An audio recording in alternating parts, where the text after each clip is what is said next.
longer the era of industry. We're in a technological era, fundamentally. The fascists, they have the resources, but we have imagination. We are making the tools to take back our sovereignty. When we make a giant fuck you to the system, it's breaking that stranglehold on the tools of power that's used against us. The fascists always use the narrative of we are the white knights in shining armor protecting against the threats. We come here and we move out the dark with pure whiteness. That's a false narrative, because there is corruption in those castles. The real base of power lies with us. We are the darkness.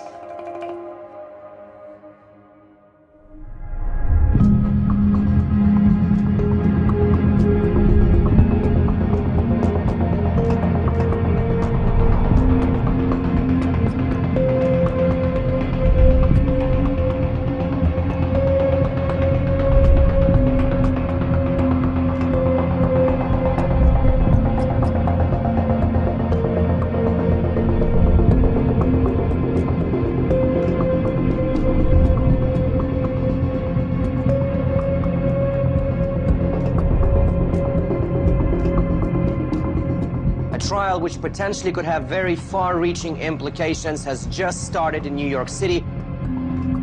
The jury will decide a case that could impact the future of internet privacy.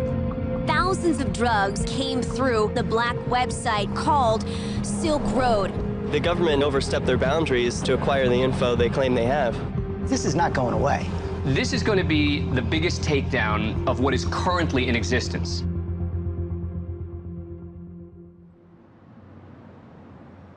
On January 13th, 2015, a criminal trial began for the accused leader of the Silk Road, a black market in an area of the internet known as the Deep Web.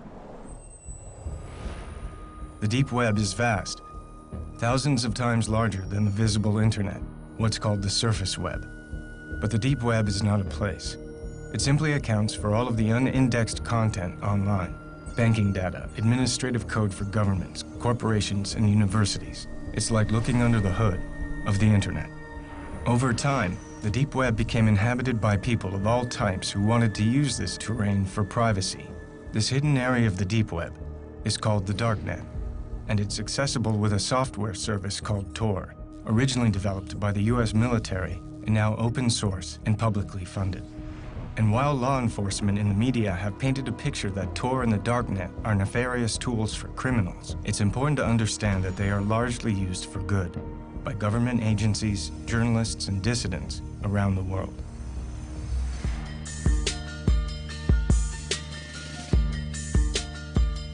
In the summer of 2011, an ad for the Silk Road appeared on the Darknet.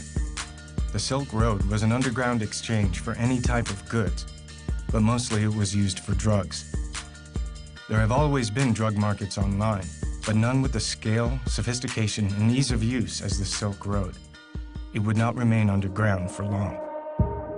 Hundreds of thousands of users use the impossible-to-trace website, which sells drugs, forged documents, and even hitmen. It's called the Silk Road. Just look at some of the 13,000 items offered through that underground site. Ultra-clean cocaine, clean and real LSD, high-grade MDMA, also known as Molly, all with fast and free shipping. It generated roughly $1.2 billion in sales, with nearly 960,000 users, both buyers and sellers, in the US and more than a dozen other countries worldwide. YouTube videos like this one with 15,000 views tell anyone how to download an untraceable technology known as Tor that pulls data from thousands of computers worldwide to create this wide open marketplace. This hidden internet is underpinned by a virtual currency called Bitcoin. Bitcoins offer anonymized transactions which can be almost impossible for the police to trace. Heroin, opium, cannabis, ecstasy, psychedelics, stimulants, opioids, and here they are, suboxycodone and all of those, codeine, black tar heroin, you name it, they have it. They're all listed in the light of day. Unbelievable. The Silk Road's success was largely due to an innovative combination of Tor and Bitcoin. Bitcoin is a technology that uses cryptographic code to create digital currency. The sender transmits their Bitcoin code through a ledger called the blockchain to arrive at the recipient. Bitcoin is not perfectly anonymous, but if used carefully, it facilitates online purchases without revealing identity. Bitcoin was an ideal currency for the Silk Road because it allows for anonymity and is outside the control of banks and governments.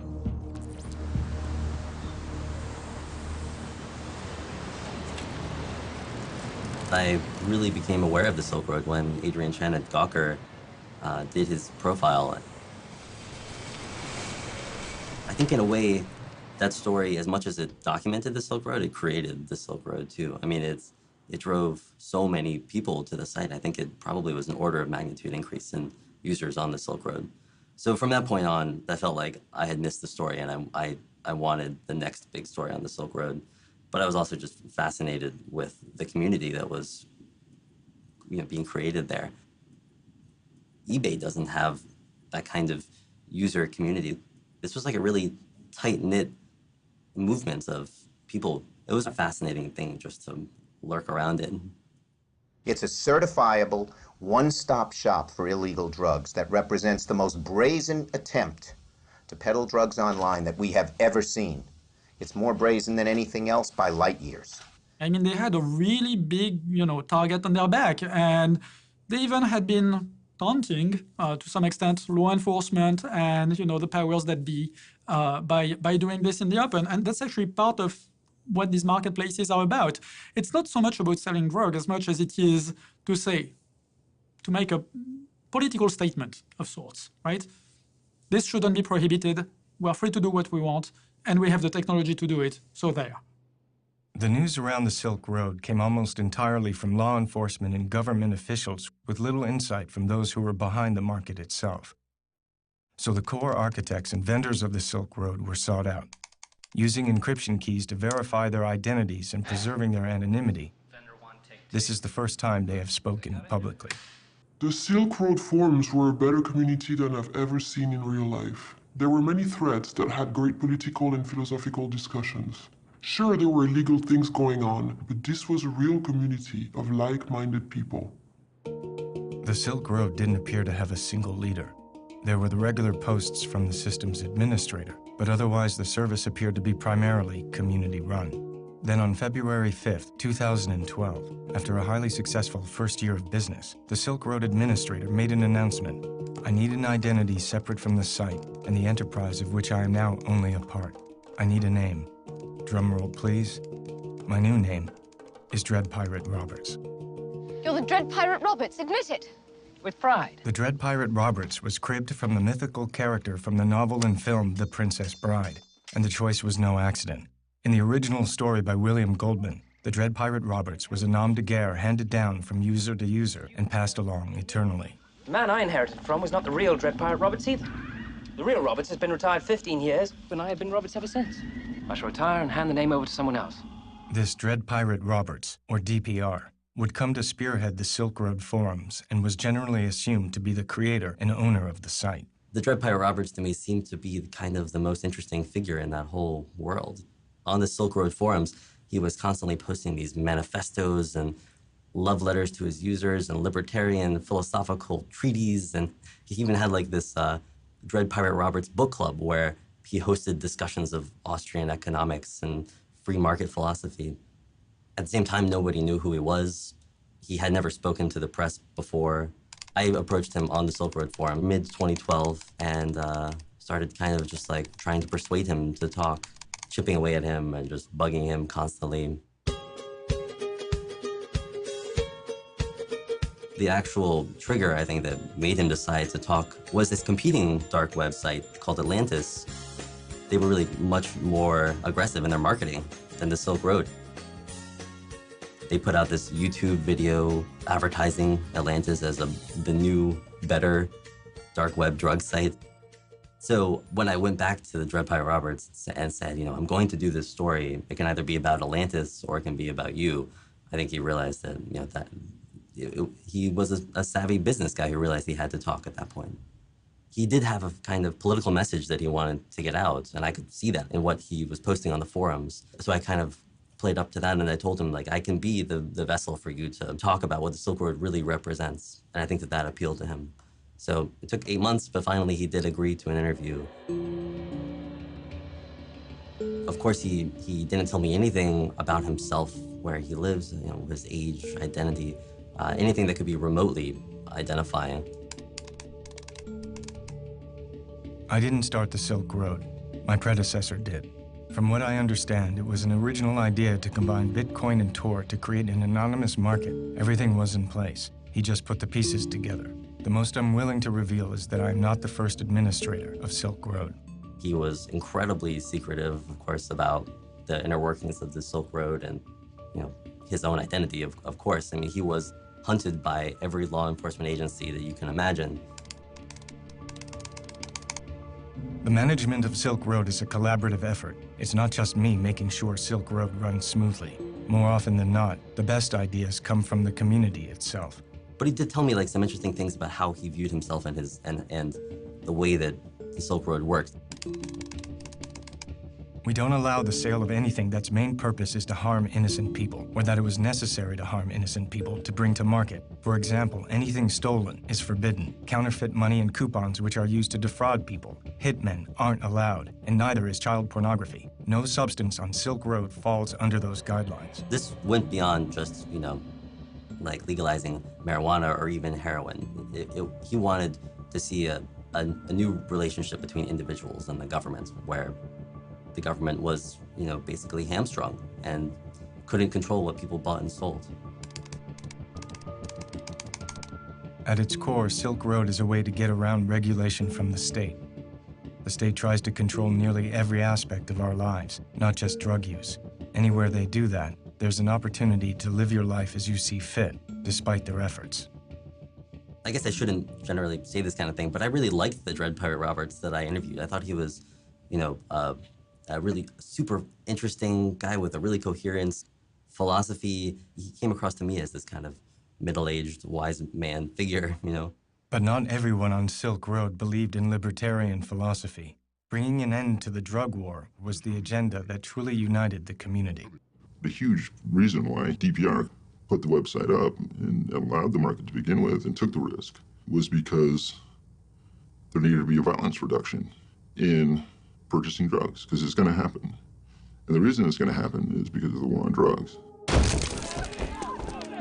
The violence isn't just from the people buying and selling the drugs. The violence is from the police departments and the federal agents prosecuting this war. And not to mention the horrendous violence that we commit overseas on people. I mean, we're the biggest bully on the planet when it comes to drugs. The fact that more than 50% of this country has said, you know, to the DEA, you know, we don't want you prosecuting this war anymore. They need to demonize drugs. The war on drugs is, you know, all about fear, uncertainty, and doubt. I could see that the Silk Road wasn't just another cyber criminal scheme. This was a guy who saw himself as the leader of a movement. One thing I've learned playing Dread Pirate Roberts is that your actions are sure to please some and infuriate others. But we can't stay silent forever. We have an important message, and the time is ripe for the world to hear it. What we're doing isn't about scoring drugs or sticking it to the man. It's about standing up for our rights as human beings and refusing to submit when we've done no wrong. Silk Road is a vehicle for that message. All else is secondary. The Silk Road functioned because the Dread Pirate Roberts was trusted. At any point, he could have shut down the Silk Road and run away with everyone's bitcoins. We've seen that happen with a bunch of other dark web businesses, but he didn't. And I think people believed that he wouldn't because they felt that he was a true believer in this kind of radically libertarian, crypto-anarchic philosophy that, you know, goes back to the cypherpunks of the 1990s. 25 years ago in the Bay Area, a burgeoning group of mathematicians, crypto-anarchists, and hackers began to meet in each other's homes. This tight-knit group came to be casually known as the cypherpunks. These original members were not socially motivated, but more concerned with the hard math of cryptographic technology and the broader philosophy of anonymity, individual liberty, and privacy. The government has this clear policy of access to all plain text, meaning whatever you're saying, they want access to. If it's stored on your hard disk, they want access to it. If it goes over the wire, they want access to it. If you are proxying speech for someone else, they want to know who it is. The cypherpunks were instrumental in the growing movement towards privacy and anonymity online, and they would pioneer the way into the hidden corners of the internet. Maybe the big turning point for the cypherpunks, I think, was WikiLeaks and Julian Assange and Jacob Appelbaum's idea of what it means to be a cypherpunk. You cannot trust a government to implement the policies that it says that it's implementing. And so we must provide the underlying tools, secret cryptographic codes that the government couldn't spy on, to everyone as a sort of use of force. In that a government, no matter how hard it tries, if the ciphers are good, cannot break into your communications directly. Force of authority is derived from violence. One must acknowledge with cryptography, no amount of violence will ever solve a math problem. Exactly. And this is the important key. It doesn't mean you can't be tortured. It doesn't mean that they can't try to bug your house or subvert it in some way, but it means if they find an encrypted message, it doesn't matter if they have the force of the authority behind everything that they do. They cannot solve that math problem. This movement is not about the destruction of law. It is about the construction of law. These are guys who want to create encryption tools that everybody can use. It's not just for the elite. It's trying to shift the way that the internet works to provide secrecy and anonymity and privacy to everyone. It's a much more populist movement. There is a community of people in the security and cryptography space who want to live in a world where the government cannot record their emails, cannot listen to their telephone calls, cannot see who they're spending time with, and they're trying to build tools. They're trying to build protocols and services that can facilitate that kind of anonymous and private exchange of information. I actually think this all comes down to wanting to live a free life and the recognition, which really predates all technology, that an observed life is not a completely free life, that a zone of privacy is just a core human value. And the technology, to me, is just an incarnation of those basic human values. And I think that the people who are trying to build currencies that are free of tracking and government control and technologies that let you have a private conversation and those kinds of things are just people who are seeing that the technology can both enable and disable that space. There are more cypherpunks than ever before. They want to entirely cripple the government's ability to enforce law. They want cryptography to make the rules instead of law enforcement. Cody Wilson is a crypto-anarchist best known for developing the Liberator, a 3D printable gun that was downloaded 100,000 times in 2 days.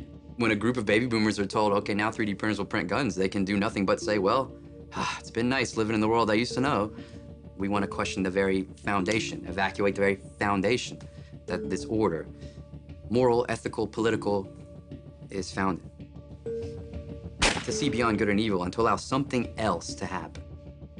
This is where the figure of DPR is so interesting to me. Like, is he a liberal? Like, is he a Misesian like he says he is? Oh, he believes in libertarian market principles and, man against the state and all these principles of freedom and axioms of, or is he someone else like who I hope he is, or someone like I would try to hope to be, who was just looking for a way, a mechanism to help peek beyond good and evil a little bit? And is he more enthusiastic about what he's allowed to be opened up, the doors he's opening? Of course there will be a dark side to the dark web. And if we want to enable this true crypto-anarchic future, anyone who's working on that, I think, has to reckon with the fact that they are going to be enabling really nasty things along with this kind of information freedom revolution that they're taking part in. By August of 2012, business was booming. The Silk Road had become a thriving, anonymous, and unregulated black market. The internet being used in this way posed a major threat to the government, greater perhaps than selling drugs. Even as a law enforcement officer, I still wouldn't know where to go and buy crack on the streets or buy heroin, but I do know how to go online and find it. It's downloading some software, and next thing you know, you're there, and you can purchase a service or drugs very easily. Since when does a teenager become obsessed with the daily mail delivery? Fidgeting and pacing made this Fisher's mom suspicious. So when her family's mail arrived, she grabbed it and found a cartoon DVD box addressed to her son with something extra. a package of white crystals. So she confronted her 14-year-old, and both their lives changed forever. I don't think anybody really cared in law enforcement until Senator Schumer went, oh my God, we got to do something about this. Today, I'm calling on the DEA and the Department of Justice to immediately shut this site down before more damage is done. Because if you think about what law enforcement at the federal level has to do to even start a case, I don't think this case would have been started if it wasn't for some political impetus by, a senator saying, we need to look into this. The FBI today shut down what it's calling the most sophisticated internet site in the business of selling hard drugs, including heroin, cocaine, and LSD. Anyone trying to log on to the website today found this notice shut down by the FBI. It was a sophisticated electronic smokescreen, and it took federal agents almost 2 years. They were able to infiltrate the site, but they made some of these purchases themselves using undercover identities. The secretive Dread Pirate Roberts was arrested in the most unlikely of places, this local public library in this San Francisco neighborhood. The FBI seized $3.6 million of Bitcoin's biggest haul in its 5-year history.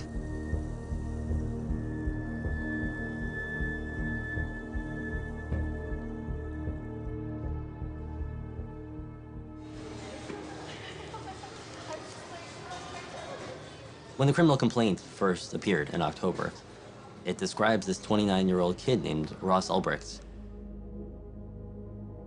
Not only do they say that he had run this billion-dollar-plus black market conspiracy, and they accuse him of drug trafficking and money laundering and somehow computer hacking charges as well, which is something that I had never associated with the Silk Road. But then also in this criminal complaint, there is outlined his plot to pay for the murders of a potential informant and a blackmailer. It seems at least one Silk Road user threatened to reveal the identities of thousands of others.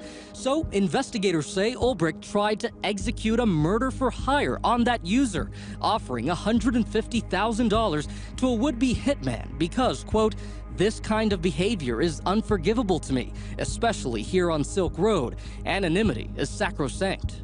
It threw me for a loop. It was really not the Dread Pirate Roberts that I had ever imagined.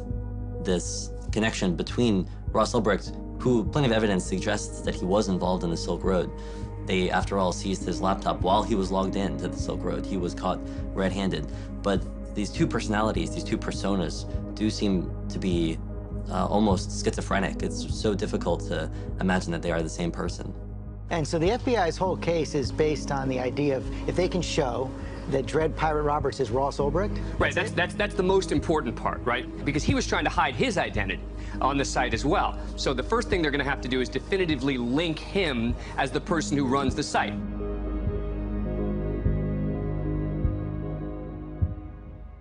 Oh man, it was yesterday, actually. I was on my computer and I was on Facebook, and there's this guy that I know, and he's very into like Bitcoin and cryptocurrencies and stuff like that.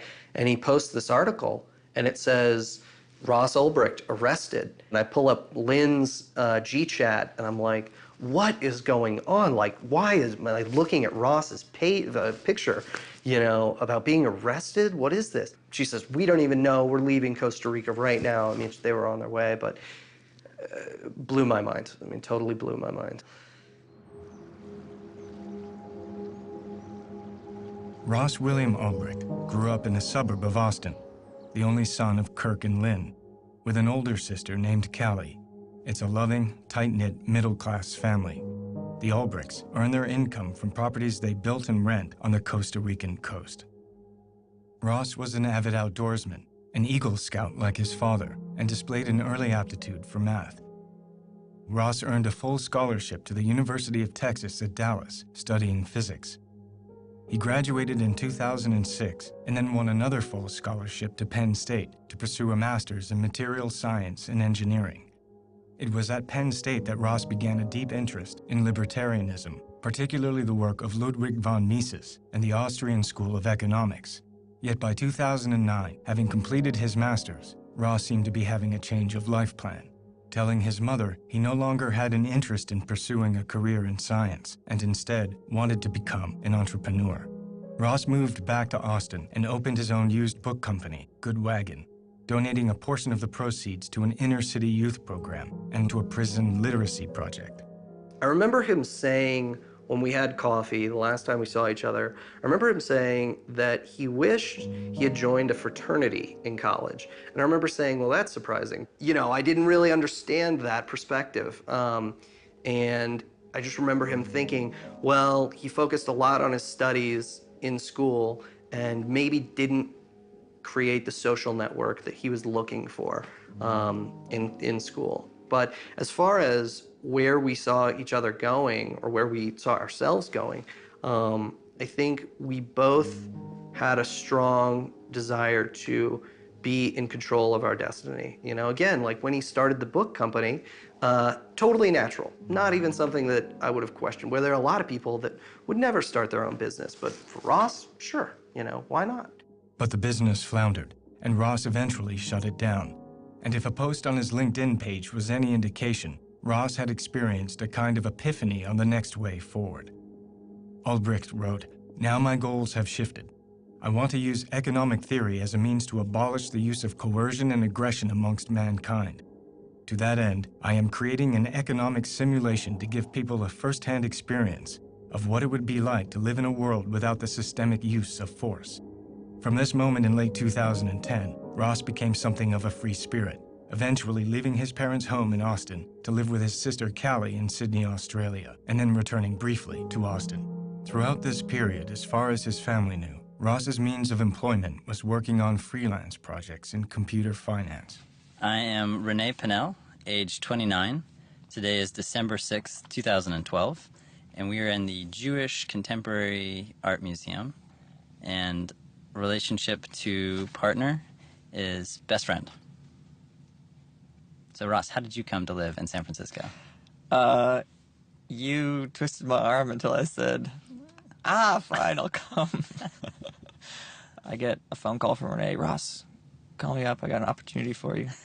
I'm like, okay. And he's like, "Yeah, I'm doing this startup here in San Francisco. I want you to be a part of it." The more I thought about it, and the more he laid out the pros and cons, the more it all just seemed like cosmic and the right thing to do. So, yeah, I bought my ticket, and 2 weeks later, I showed up at his doorstep. As Ross Albrecht was making his way from Australia to Austin, and eventually to San Francisco, the Silk Road was online and growing steadily. So naturally, it sparked the attention of federal law enforcement, and specifically the wing of the DHS, called Homeland Security Investigations, housed in the old Customs House in Baltimore, Maryland. You have postal inspectors in Seattle and Customs and Border Protection intercepting mail shipments coming from overseas, full of drugs, full of currency. And one thing that happens is they all lead back to the Silk Road. And you have a number of independent investigations sort of cropping up around the same time frame, following different leads, but all leading back to the same place. At the same time, the New York Cybercrime Division of the FBI began their own investigation, headed by Agent Chris Tarbell. And there were people essentially online 24/7 as part of the team that was monitoring and gathering even just a little bits of evidence. Informants were activated. The site was crawling with law enforcement posing as vendors and buyers from the very beginning of Silk Road's existence.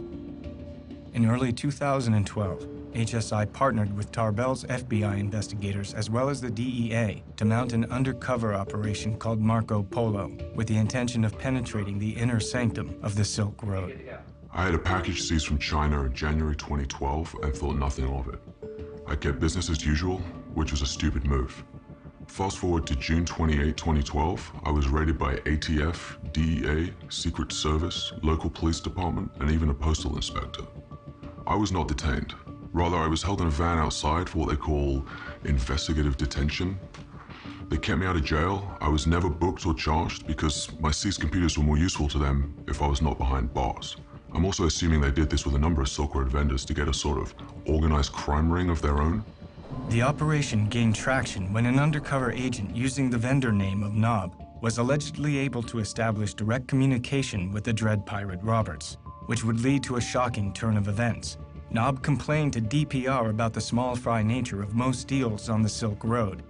It really isn't worth it to do below 10 kilos, the agent wrote.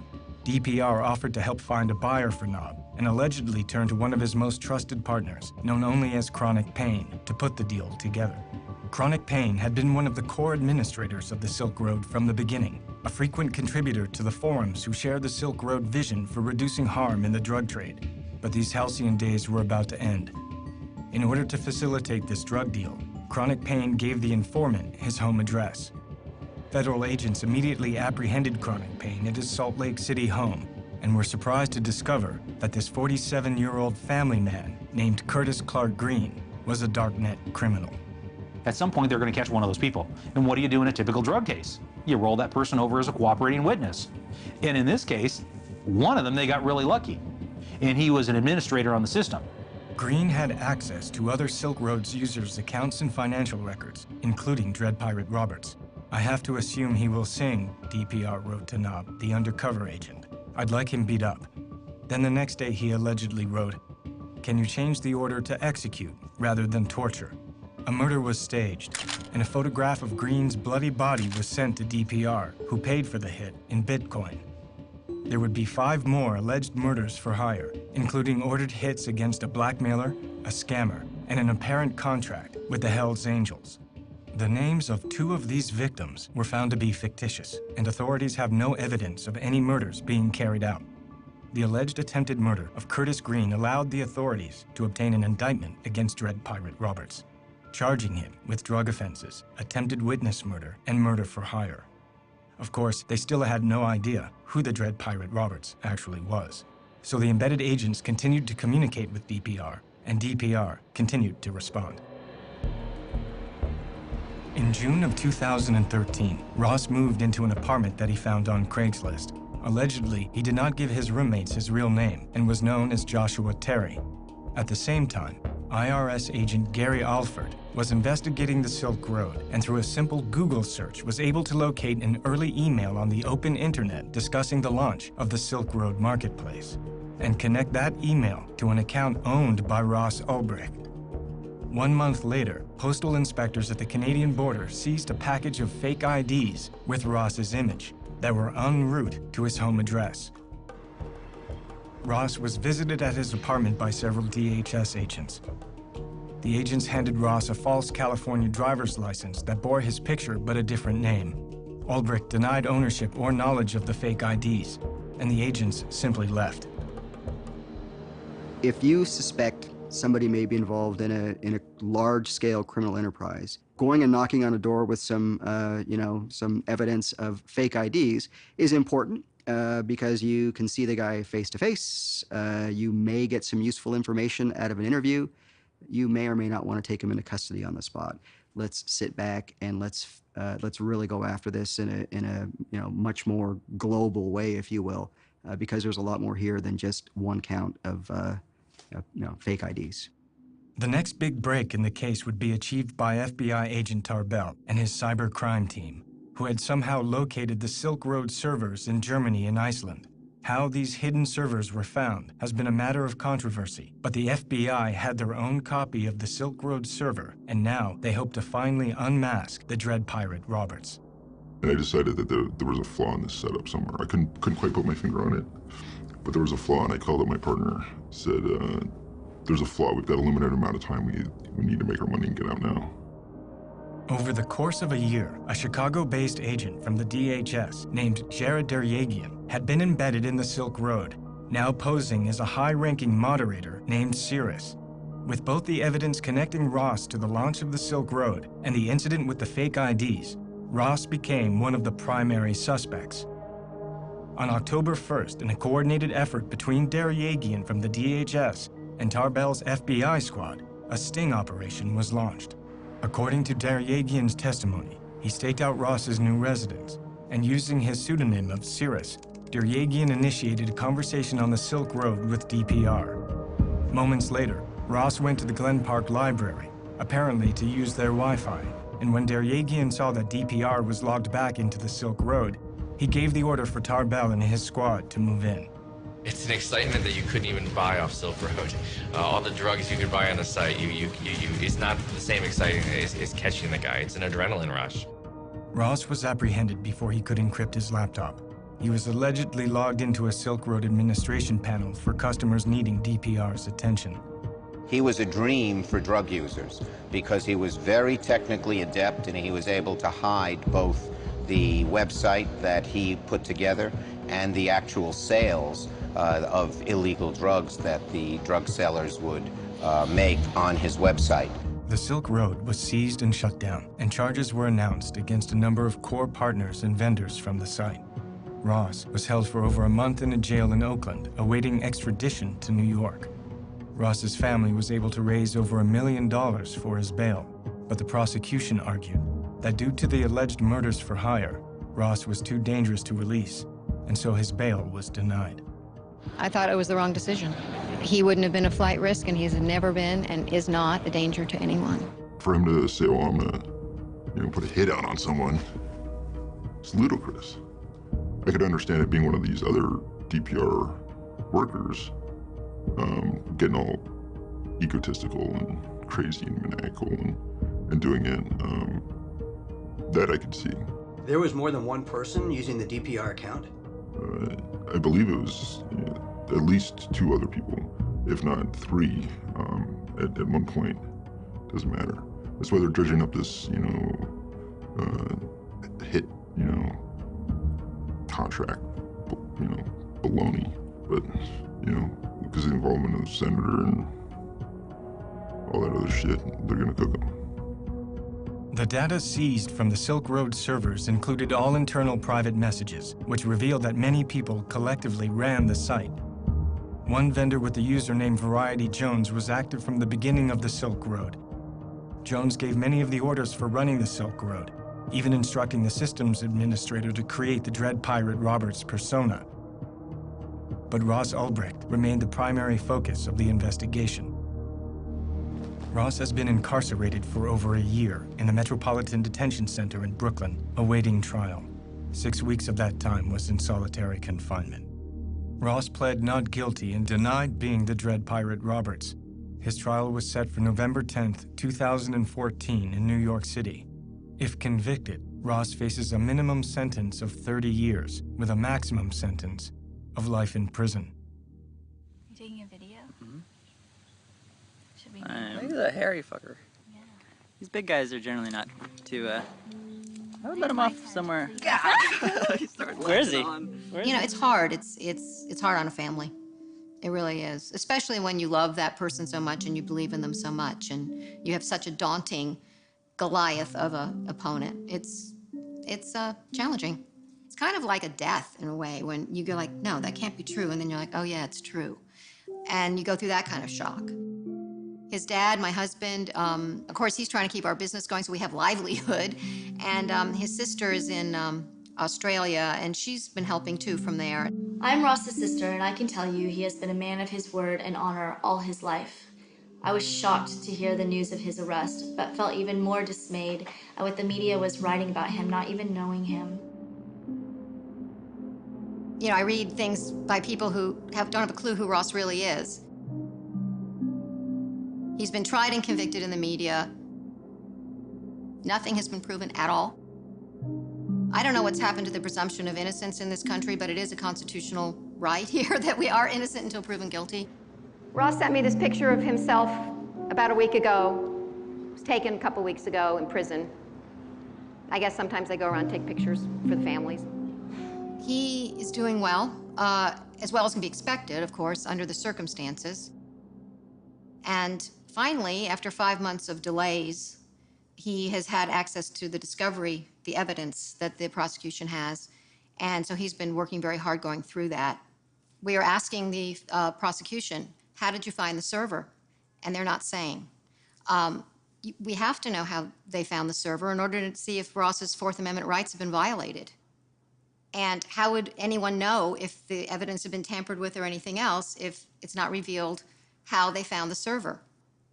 There were 14 searches and seizures in this case, which is a fishing expedition into a person's total property, unlimited rummaging through all of their things to see what they can find. When the criminal complaints first appeared in October, I think the supporters of the Dread Pirate Roberts and the Silk Road just scattered, because suddenly this thing that had seemed like an idealistic community built around nonviolence and, libertarian free commerce suddenly seemed instead like this bloody criminal conspiracy. And a guy who probably otherwise would have been a kind of political cause celeb, who would have had all of these supporters calling for his freedom, instead was treated as an immediate pariah. He was seen as a criminal. So there's a lot of circumstantial evidence, if you want to call it that. There's a lot of technical bits and pieces involved. It got really crazy in the middle of that. It's sort of, one thing is taking down this online drug market, another thing is pinning a number of murders for hires on top of it. It just seems really, really far-fetched. The 29-year-old seemingly clean-cut entrepreneur was living a secret life as a digital drug lord. They're claiming that he's living in a manner of a head of a cartel. The distinctions between Ross Ulbricht and the head of a cartel, you don't have to see too many movies to recognize what the differences are here. Then when the indictment finally came out, there were suddenly no charges around these murder-for-hire accusations, only the drug trafficking and money laundering and computer hacking. They had 6 charges. They used them against him to deprive him of bail.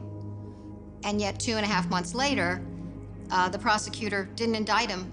What they did instead was they called it an uncharged crime. Well, if something's a crime, don't you charge someone for it? And if it's not a crime, why is it there? Because it's prejudicial to a jury to have that sitting there, unproven, just smearing him. The portrayal they want is of someone who they can present to a jury as not having redeeming value. It's a way of poisoning the atmosphere so that the jury doesn't focus on the allegations, but focuses on this atmospheric that the government has created that in some sense is a diversion, appealing to the emotional aspect of it, so that if the proof is weak, the benefit of the doubt doesn't go to the defendant where it belongs under the presumption of innocence, but it goes to the government because, hey, there are these awful things lurking out there which aren't part of what we're supposed to find. The government doesn't have to prove them beyond a reasonable doubt, but they've injected them in the case in a way that is toxic to a impartial evaluation of what the evidence is on the charged crimes. So people come in with a preconceived notion, and that's halfway there to guilt. Previously, the murder for hire was in there as a charge, and then it was dropped. But it's not gone away. It's included as what they call an overt act in the conspiracy and to sell drugs. And so they actually made it one of the things to support the larger drug conspiracy, to either get at trial or get him to plead. It seemed like this bait and switch that the government had accused him in this almost informal way of murder, so that when he was charged with these nonviolent crimes in the end, he would still be seen as a violent criminal. I think that has really been effective in coloring the portrait of Ross Ulbricht. Ever since Ross's arrest, he and his best friend, Renee Pinnell, have remained in regular contact. Renee declined to give substantive interviews to the press for fear they would be used against Ross in court, but agreed to answer questions via email.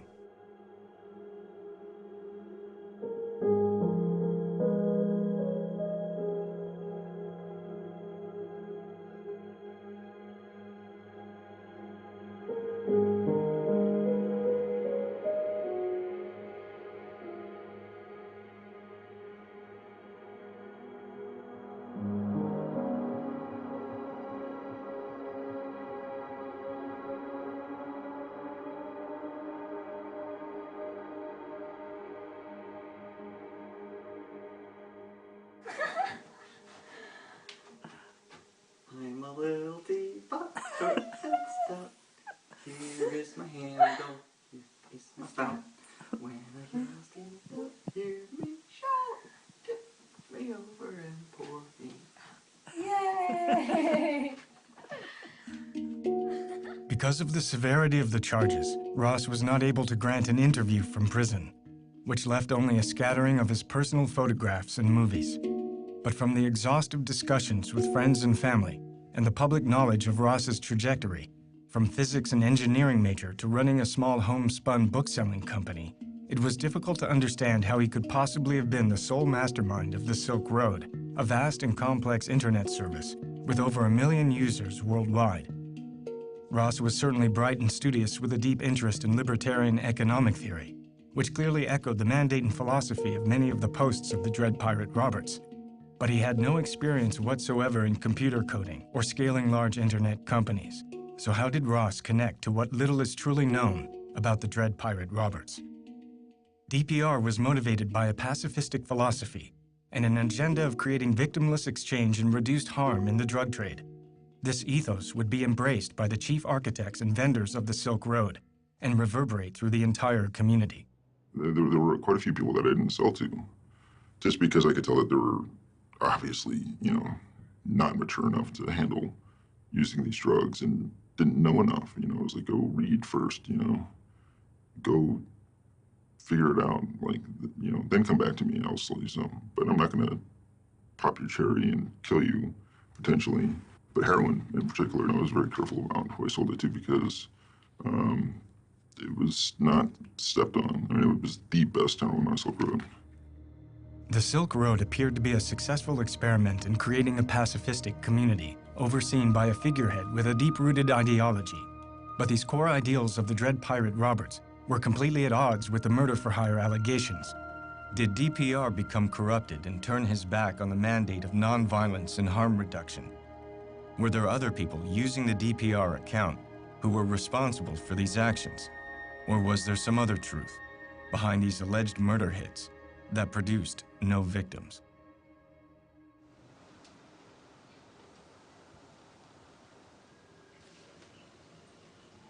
We don't know the first piece of evidence that led the feds down this chain of investigation to the San Francisco library where Ross Ulbricht was arrested. All we know is that at some point they located the Silk Road servers in a data center in Iceland and imaged them. They copied all the data off of them and seized them. But we don't know how they found those servers. The whole idea of the Silk Road was that it ran as a Tor hidden service, which means that Tor protected its physical location and made it very difficult to locate the computers that ran it. So the mystery of how the FBI or the DEA or possibly the NSA located those servers is still unsolved. And in fact, hasn't been mentioned in any of the legal documents surrounding Ross Ulbricht's trial. I think his defense has seized on this as something that the government doesn't want to talk about. And if that's the case, then it does raise these Fourth Amendment issues of can the government use essentially hacking techniques to dig up evidence on a criminal suspect? And if so, what kinds of warrant do they need? If, in fact, there was some kind of violation of the Fourth Amendment in that initial part of the investigation that really was the first clue that led them down this entire chain to the arrest of Ross Ulbricht, it could be a giant problem for the prosecution that then taints every other piece of evidence that they found subsequently. The government has prosecuted other people for doing essentially what the government did here, which is trying to get underneath the public face of a website. And they have alleged that getting at information that's not supposed to be publicly accessible by sophisticated computer inquiries or activities, that is a violation of federal law. So here, and that's why they always say, well, we didn't do anything wrong, we didn't do anything in violation, but they really know what's at stake here because they've actually prosecuted people for the same thing. And the government's affidavit, the affidavit from Agent Tarbell about how they got to the Silk Road servers has been met with incredulousness by the internet community. The Tarbell Declaration, to put it politely, seems vaguely disconnected from the truth. Depending on which security expert you ask, you will get it's vaguely disconnected to the truth to something filled with it is a massive pile of bovine excrement. What Tarbell's story is he was typing away his computer, visiting the Silk Road website, and the CAPTCHA was transmitted in the clear, and he somehow saw the IP packets go directly to the server. And so he then connects to that server and gets the CAPTCHA. Game over, they found the back-end server. Unfortunately, this was playing fast and loose with the truth, because the logs provided to the defense show that what Tarbell found was not the CAPTCHA image, but instead a PHPMyAdmin page. The server was running some stuff over the clear, but not the CAPTCHA. So Tarbell's story doesn't mesh with the FBI's own evidence. They hacked his servers, and with that access could essentially do whatever they wanted. Given just the institutional pressure to take this thing down, it's naive to think that they didn't. Of course it's on the table that this is how they discovered him. I mean, he was dealing with Tor. He was dealing with all these technologies which we know are the subject of NSA investigation, as revealed by Edward Snowden. It's at least reasonable to assume that there's been this kind of parallel construction or interference, or like not playing by the rules that the state deals out for you to play with. But then again, we all know that it deals the cards. It runs the game anyway. It's naive to think that this wasn't an available option. The issue is whether the agent could have done what he said he did. The theory that's been brought forward in the testimony by the individual agents that did it, they were able to manipulate part of the server to cough up an address that shouldn't have been given up. And that address came back to Iceland, and that server there was hosting the Silk Road hidden service. I think we're not going to know till we go to trial, and we may never know for sure. There's always this balance of trying to be forward-leaning in your investigative techniques and making sure that you don't trample on rights at the same time. You want to stay well within the bounds of your legal authority, because if you step over the line, the evidence is going to be tossed. It's not going to be admissible in court, and you may wind up jeopardizing the outcome of an entire investigation. And so I think what agencies will try and do is they'll want to step right up to the line, maybe get a little bit of chalk on their toes, but don't step over it. Ross's lawyer made a motion to dismiss the case based on the disputed seizure of the Silk Road servers, arguing that admitting this material not only violates his client's Fourth Amendment rights, but would set a dangerous precedent for the rights to privacy of all citizens. The judge, Catherine Forrest, sided with the prosecution, stating that the Tarbell Declaration was acceptable, and the motion was denied.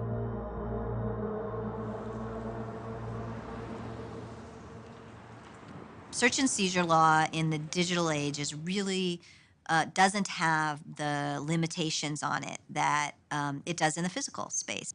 And we see it not only in the search and seizure laws, like what is the standard upon which they can come and grab your computer? What kind of searches can they do on your computer once they have it? Do they just get everything? We see this at the border, or we see this at search incident to arrest. People now carry around smartphones that have their whole lives in them. And if they get stopped, law enforcement is certainly right now in a lot of places taking the position that absolutely anything that's connected that's on that device, including logging into your accounts that you can log into from that device, is fair game. If the prosecution gets away with this warrantless seizure of Americans' data, as well as all these other foreigners, it could have a lasting precedent for how the Fourth Amendment works in the digital age. And I think that, in fact, may be the most lasting effect of the Silk Road. Generally, what happens in the criminal law field is that there's some case of major proportion that is used as a means of changing rules or expanding exceptions to constitutional protections.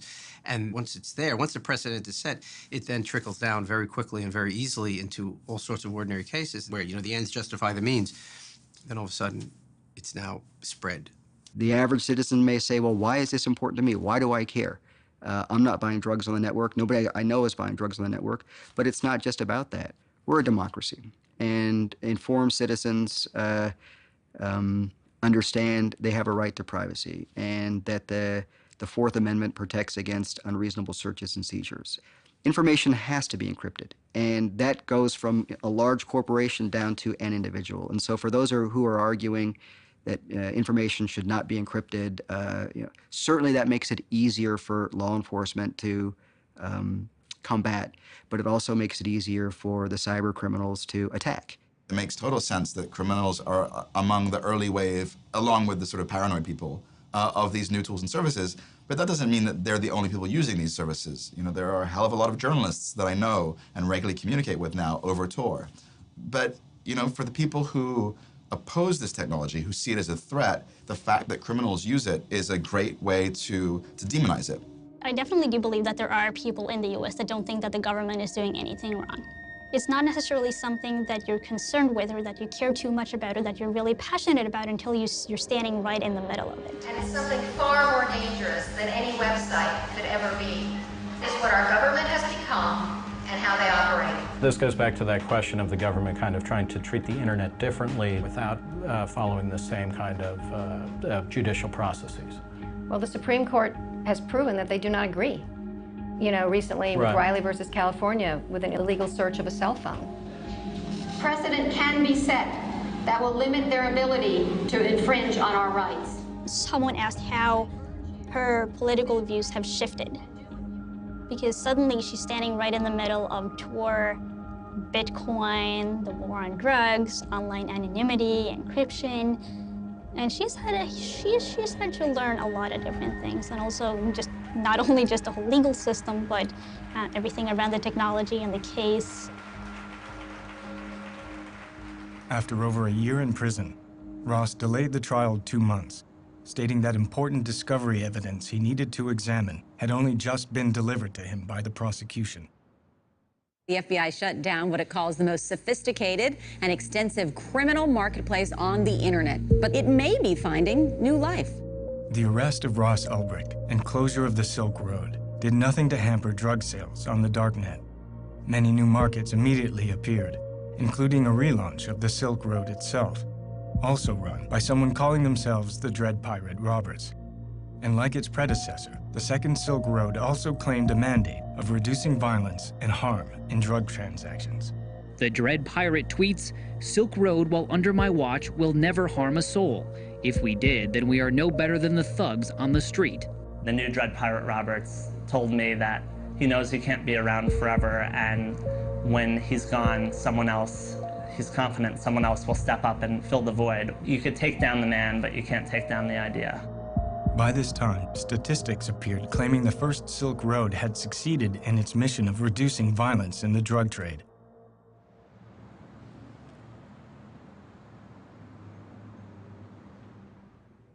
While I was with the Baltimore Police Department in the early 2000s, I had 2 city officers in uniform killed by drug dealers on the street. And there was a family of 7, a Dawson family on Preston Street. They were killed by one drug dealer in one night, mother, father, and 5 kids. And so as the years in the early 2000s start moving along, I'm continuing to think about this from a place of violence and beginning to realize that our policies of drug prohibition were actually counterproductive to public safety.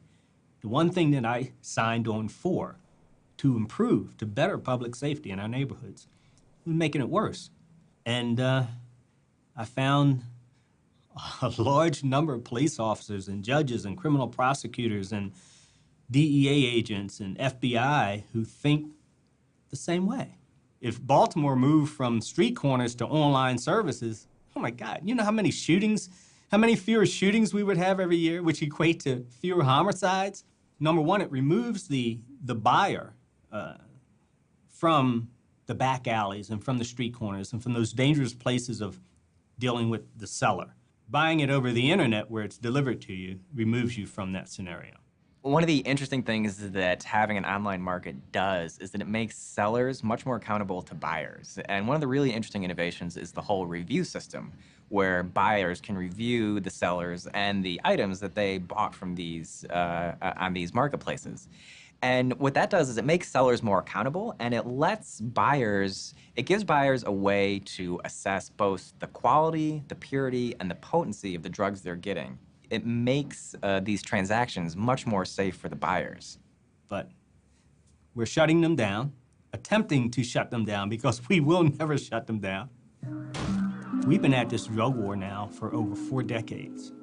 And what has happened since then? At the beginning, it was just the cartels and organized crime making a ton of money.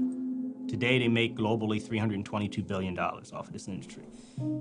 Corporate America is also now in the game. Private prisons, okay, Corrections Corporation of America. About a year ago, they gave out $675 million in dividends to their shareholders. Drug testing companies, it's now become a multi-billion-dollar industry. And who gets tested? Those who are in prison or under the control of our criminal justice programs on parole and probation. So corporate America's making a lot of money. What about law enforcement? Law enforcement's making a ton of money. The government's 1033 program, where we get armored vehicles and machine guns and whatever we want of the surplus military equipment, that's because of the drug war.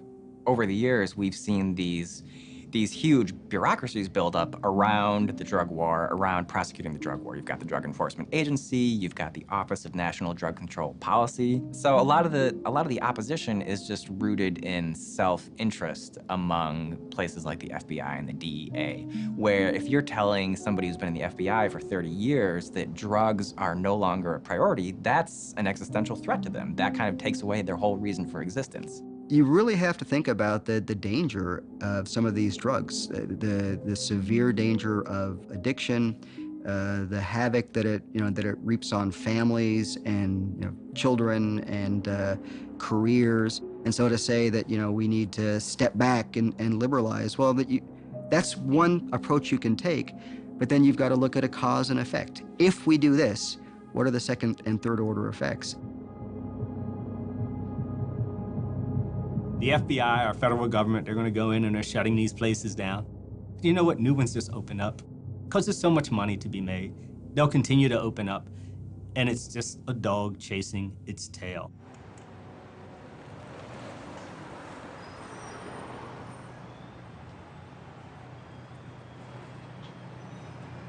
We're a team, and we've been working on this thing together right from the start.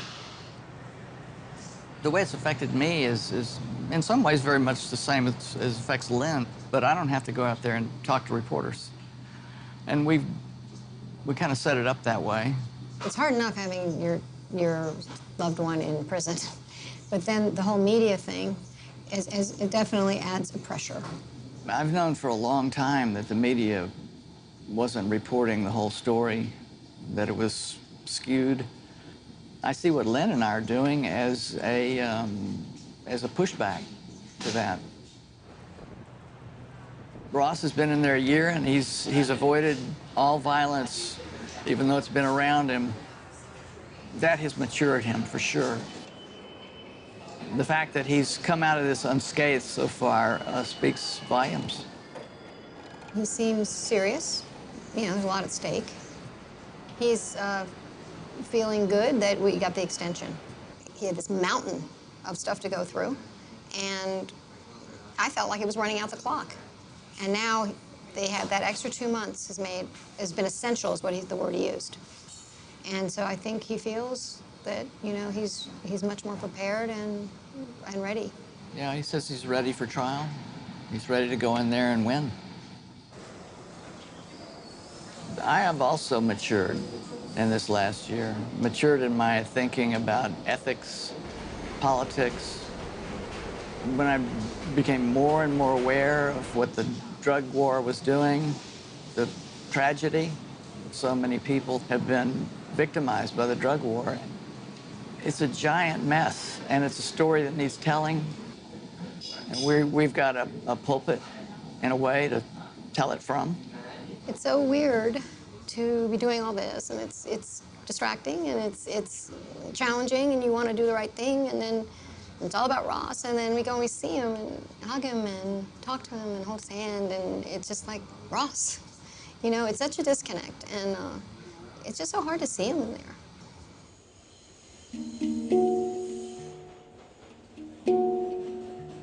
Being in the prison visiting, it's a very emotional experience because there are all these families there, and they get to see their loved one 1 hour a week. And so they're soaking each other up, and you're in a room of 150 people sitting side by side, tight packed, and there's just all this emotion saturating the atmosphere.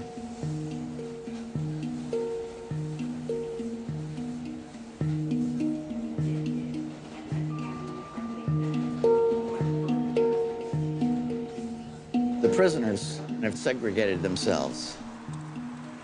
But as loved ones coming to visit, there's no sense of segregation, race at all. We're just 150 people whose hearts are breaking.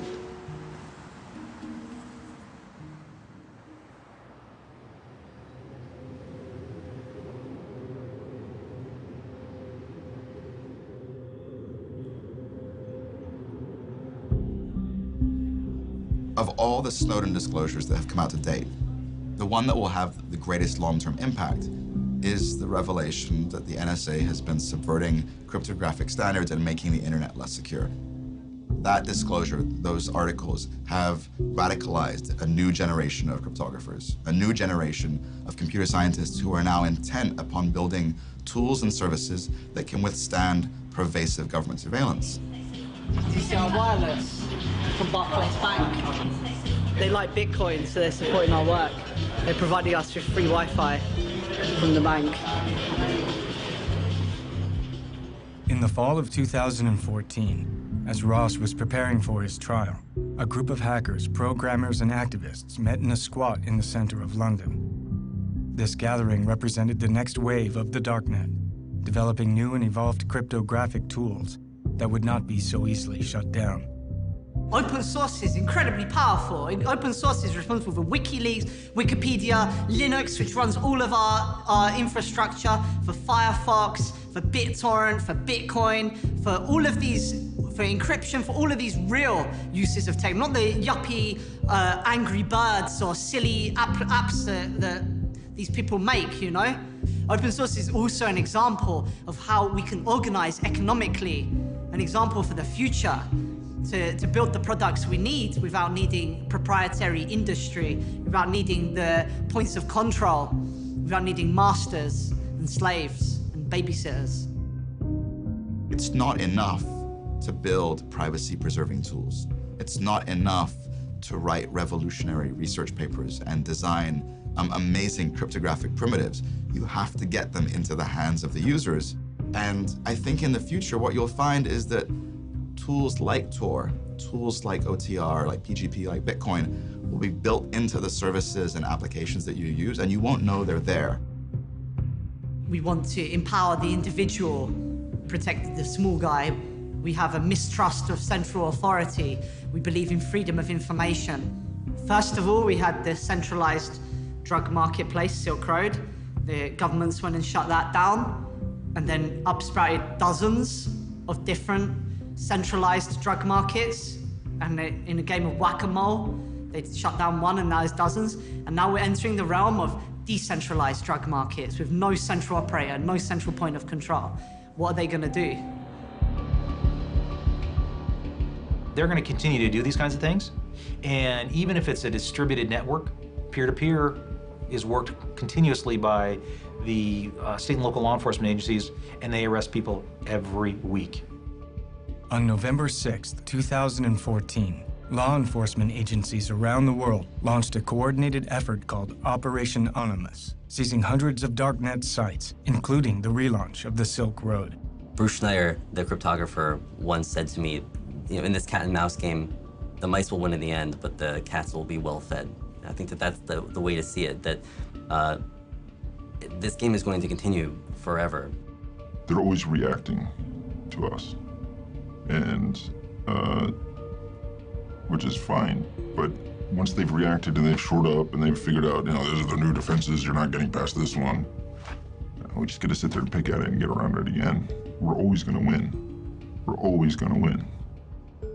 There's a reason the Silk Road was so powerful, and I know the cryptos now are writing the kind of automatic Silk Road. Amir helped do this. This is now the peer-to-peer model where there's no one individual administrator, and seeing that as the weak point. Technically speaking, this is all correct, but there's something kind of, I don't want to make him a hero, like don't want to say that he's a hero, but DPR recognized what was at stake, and he was willing to do the things that most of the libertarians weren't willing to do because he was serious about, I think, what the Silk Road meant. 3 weeks before the trial, the issue of the murders for hire suddenly resurfaced. The prosecution announced that due to these allegations, they would not allow Ross's defense to know the identities of their witnesses. The defense responded that using these uncharged crimes in this manner was prejudicial. A hearing was called to resolve the matter. The judge ruled that some of the witnesses won't be made available to the defense until right before the trial. It's based on her saying that Ross might intimidate or even murder people from jail.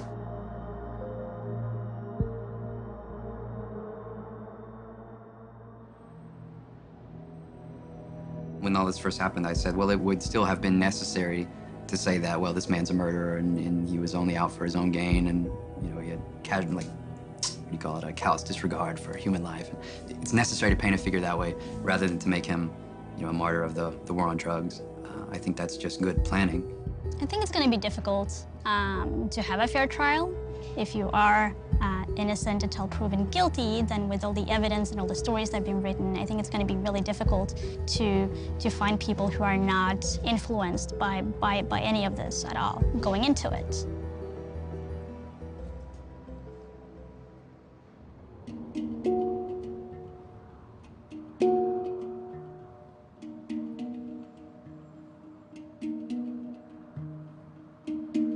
The day before the trial, Ross provided a written statement. It was the closest anyone would get to an actual interview.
Ross Ulbricht went on trial today. The jury will decide a case that could impact the future of internet privacy. Good evening to you. Opening arguments taking place today, and the first witness took the stand and actually just got off a few minutes ago. A Homeland Security investigation special agent who testified saying thousands of envelopes of drugs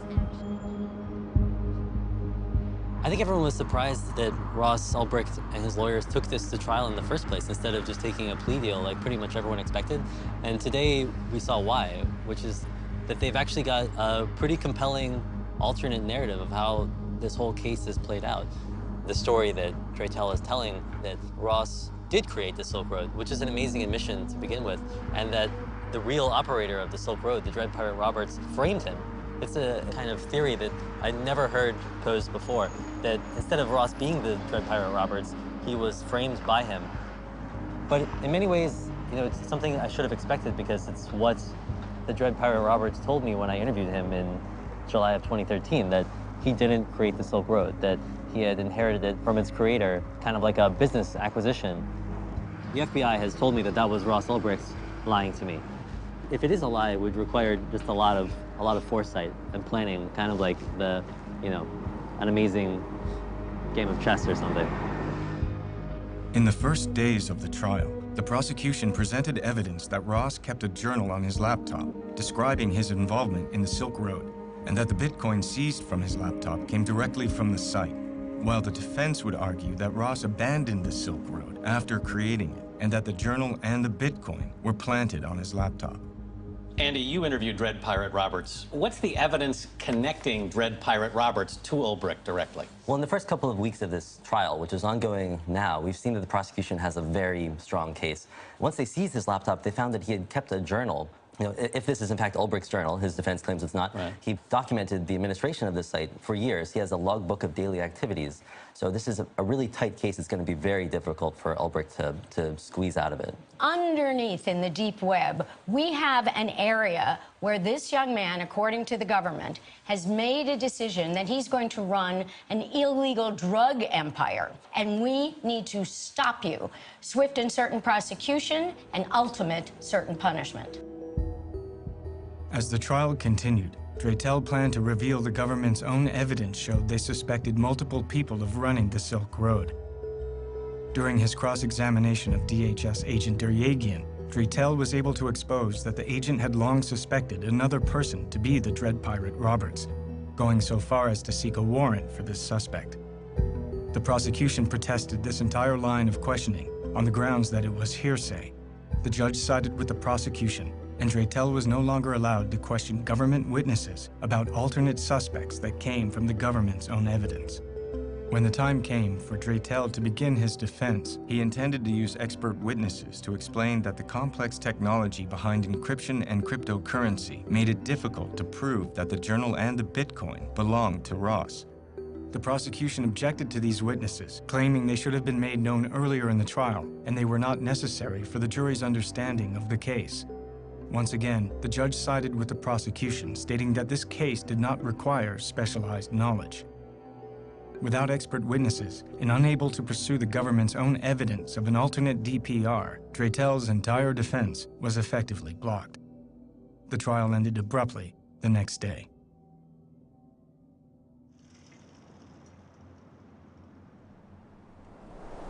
The trial of Ross Ulbricht raised more questions than it answered. Did we really know the full truth of the Silk Road case? Would this case set a precedent for the warrantless search of Americans' digital property? Whatever the ultimate outcome, it was clear that the fall of the Silk Road was not the end of a chapter, but the beginning. And the movement to create tools and services for online privacy is stronger than ever. The trial of Silk Road mastermind Ross Ulbricht concluded when the jury found him guilty on 7 different counts. It included 3 drug charges, as well as computer hacking, money laundering, and even a kingpin charge of continuing a criminal enterprise. Now, Ulbricht faces a minimum of 30 years behind bars, but his defense plans to appeal this decision. Anyone here, all of us, are going to be judged by things for which there is no attribution in real life. There's only attribution on the internet where things can be created, modified, edited, moved, hacked. Was it a fair trial? No, I don't think so. As the actual verdict was read, the word guilty was said 7 times. Ross was just staring straight ahead. I don't know what was on his face, but afterwards he turned back to look at his family, and he had this really heartbreaking kind of stoic smile, and he wasn't crying, but he was just blinking, like blinking hard. And then as he was led away, his mom said, "This is not the end." You know, that was it. The evidence against Ulbricht was so powerful, and Draytell's strategy had been to try to cross-examine every government witness and to pull out his alternative story through that cross-examination. And when the judge essentially shut that down and said, you have to limit your cross-examination to the scope of the government's initial questioning, that really prevented him from telling any other story. We have a much more informed perspective than the rest of the world. We have meetings that we've had with Josh through the last year and 3 months, regular meetings. We know about how he felt like he might win the case in cross-examination. We know that the government, that his witnesses were blocked from testifying. We were in the courtroom and we saw what happened and the travesty, the appalling obstruction of justice that happened. There was 5,000 pages of government evidence to do with one witness alone, Jared Yegan. None of that was allowed. 5,000 pages, and it was dumped on the defense 10 days before trial. Another 2,500 pages for other witnesses was dumped on the defense a week before trial.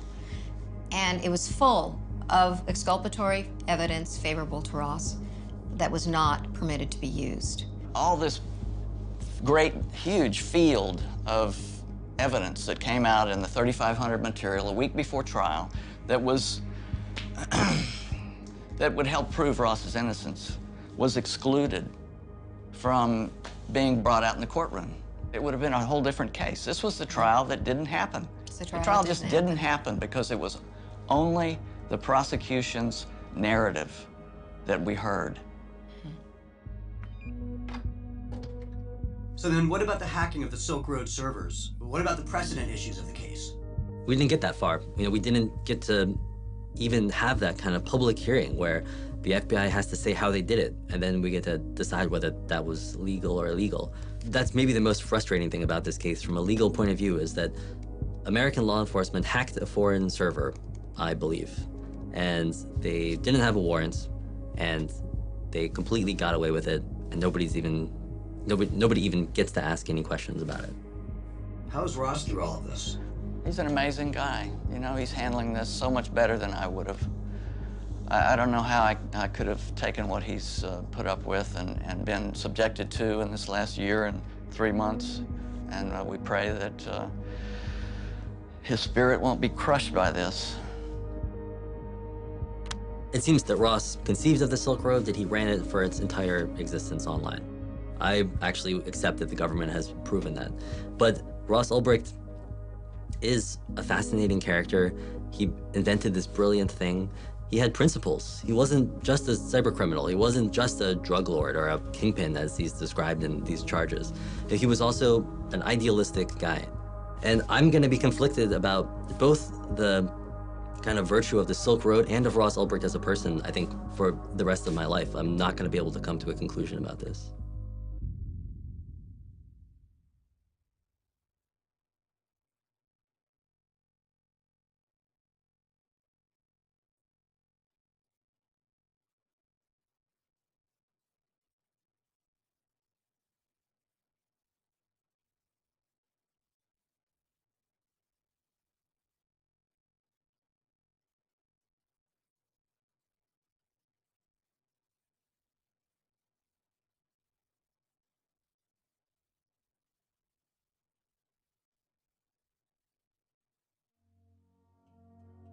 I don't know. You got any more questions, or should we wrap it up? Yeah, future outlook. What are you going to do over the next 5 years? Like one sentence. I'm gonna I'm gonna do a few things. So one sentence isn't enough, damn it. But pretty sure I want to start a family in the next 5 years. Nice. Okay. And just make more friends and close people I love. Yeah, I want to focus on being more connected to people. Very good. And 20 years. 20 years. I want to have had a substantial positive impact on the future of humanity by that time. Do you think you're gonna live forever? I think it's a possibility. I honestly do. I think I might live forever in some form by that time. I mean, technology is changing so fast. Yeah. Cool. I hope I'm there. Sweet. Someday we could be a shining beacon of hope for the oppressed people of the world, just as so many oppressed and violated souls have found refuge here already. Will it happen overnight? No. Will it happen in a lifetime? I don't know. Is it worth fighting for until my last breath? Of course. Once you've seen what's possible, how can you do otherwise?